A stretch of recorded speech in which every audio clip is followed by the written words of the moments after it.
You stay in a job for a long time. You are not feeling that you are developing yourself there anymore. You are not feeling that you are learning something. And you're even feeling that it's starting to be boring. You are doing the same thing for a long time. You want to move on. You want to do some progress. But you don't see that progress as a possibility to happen in your current company. Therefore, you start to look to the market and what are the other possibilities out there. The problem is you are so afraid. You are almost freezing because the world is quite crazy at the moment. We have conflicts everywhere. We have layoffs in so many different countries and industries. We have AI concerns about what would be replaced, what AI will do to different positions and jobs, that you just freeze. You just stay where you are, not because you want, but because you have some fear about movement.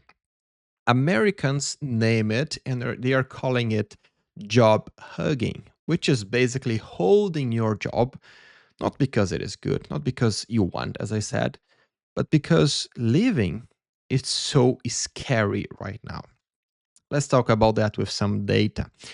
In the beginning of this year, research from ResumeBuilder, they searched and they found out that more than half of the workers in the United States, more specifically 57%, see themselves as job huggers, which means that they see themselves are just staying in their current job because they have fear of changing right now.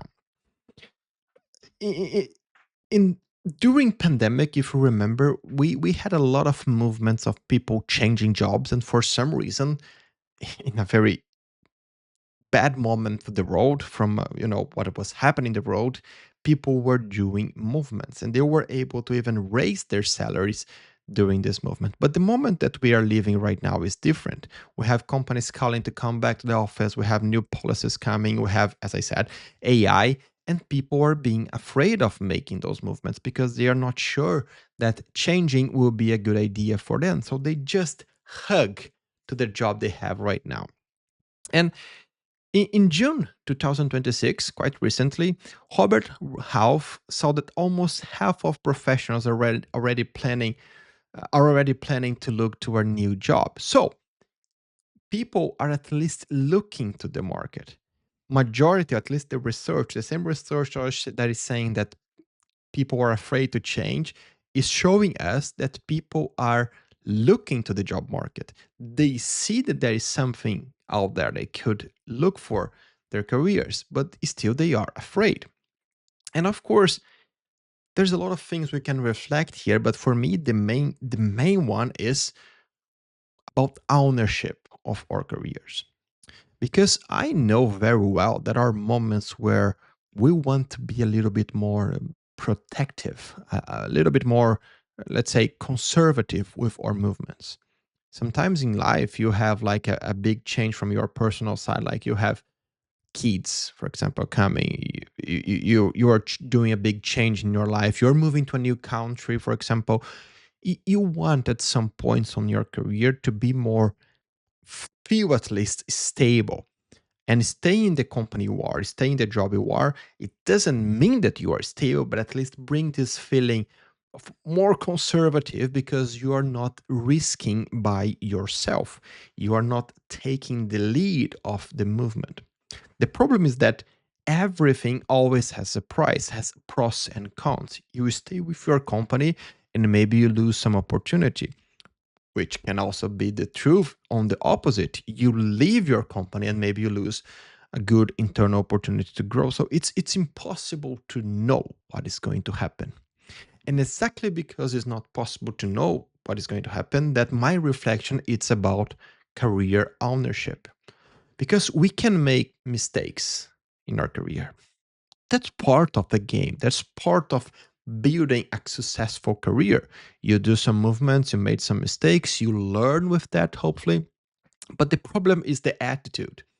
If you are not changing only because of the fear, maybe you are giving to someone else, in this case, your current company, the ownership to decide by you. Because if they need to change, you or your role or do any kind of transformation, they will do what is the best for the business. And you should think what is the best for your career. And therefore, there's a term that I would like to bring for this reflection that is employability. Employability is not the same as just having a job. It means the portfolio of skills, of things that you know and that you can solve that show to the world what you are ready to do as a next step. So maybe your current company does not have the opportunity for you to develop this next opportunity or to to grow in the way you are expecting to grow with this portfolio of skills that you have, but you have them and you are prepared. So anything that happen, you have this employability at least consider because you are building and growing your skills as you go. So the main reflection here, of course, back to what I was saying on career ownership, and the question I want to ask you is taking all the movements that your career had since you start working, probably you can see many of those that were not expected, the big surprises. But look to those that you made by yourself, the movements that you decide to make, the change to a new job, the application to another position, those kind of things that you took the ownership and compare with the surprises. Many times, the surprises can be something big, can be something huge that you're not expecting. But sometimes it's possible that you're going to see that the biggest changes in your life for good happen when you took the ownership of your career. So I truly respect, and now I'm talking to you that maybe is also hugging your job right now for any reason. I truly respect your moment. I already hugged in a job or stayed in a position because I was being trying to be more conservative as well with something that was happening in my life. And that was also had a lot of plus and good things that came out of that. So I respect you. So I'm not calling you to just move from super conservative and stay where you are just to, thinking completely different and maybe risk something that you should not risk. I'm calling you only to reflect, only to think. That's something that we should exercise more. And in times of AI, thinking, if we still remember, is not about chatting with a bot. It's about walking outside, staying, doing nothing for a while, and just exercising the thinking, reflecting.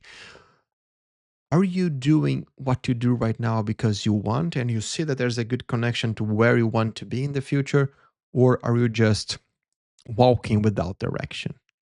If the second is the case for you, don't be afraid. There are a lot of moments for many successful people that they were not super sure what to do next. But at least having the reflection, exercising the thinking about that will give you some clarity to think if your career ownership right now is in the right hands. In this case, in your hands.